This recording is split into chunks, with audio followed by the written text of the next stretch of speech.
কুয়েতে সিন্ডিকেট ভাঙতে পারলেই ভিসার খরচ নিয়ন্ত্রণে আনা সম্ভব হবে। মঙ্গলবার কুয়েতে বাংলাদেশি জাতীয় মিডিয়ায় কর্মরত সংবাদকর্মীদের সঙ্গে সৌজন্য সাক্ষাৎকালে অন্তর্বর্তী সরকারের পররাষ্ট্র বিষয়ক উপদেষ্টা মোহাম্মদ তৌহিদ হোসেন একথা বলেন।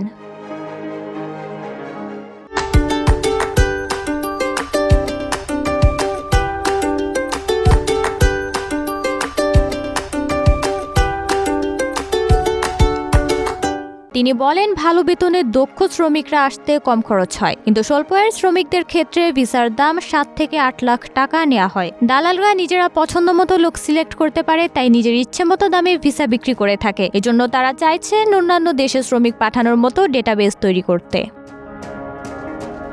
এছাড়া বাংলাদেশিদের ভিসার ক্ষেত্রে লামানার বাতিলের বিষয়েও আলোচনা হয়। এক্ষেত্রে বাংলাদেশি কমিউনিটিকে ভূমিকা রাখতে হবে এবং স্থানীয় আইন মেনে চলতে হবে বলে জানান পররাষ্ট্র বিষয়ক উপদেষ্টা। তিনি আরও বলেন, কুয়েতের পররাষ্ট্র মন্ত্রণালয়ের উচ্চ পর্যায়ের প্রতিনিধি দলের সঙ্গে বিভিন্ন ইস্যু নিয়ে আলোচনা হয়েছে। বাংলাদেশে ভ্রমণের আমন্ত্রণও জানানো হয়েছে। তারা বাংলাদেশের সঙ্গে কাজ করতে আগ্রহ প্রকাশ করেছে। কুয়েতে বাংলাদেশ প্রেস ক্লাব নেতৃবৃন্দের সঙ্গে সৌজন্য সাক্ষাৎকালে এ সময় উপস্থিত ছিলেন কুয়েতে বাংলাদেশে নিযুক্ত রাষ্ট্রদূত major general Syed Tarek Hossain, council ও দূতালয়ের প্রধান মোহাম্মদ মনিরুজ্জামান সহ অন্যান্য গণ্যমান্য ব্যক্তিরা উপস্থিত ছিলেন। নওরিন নাওয়ার, প্রবাস খবর।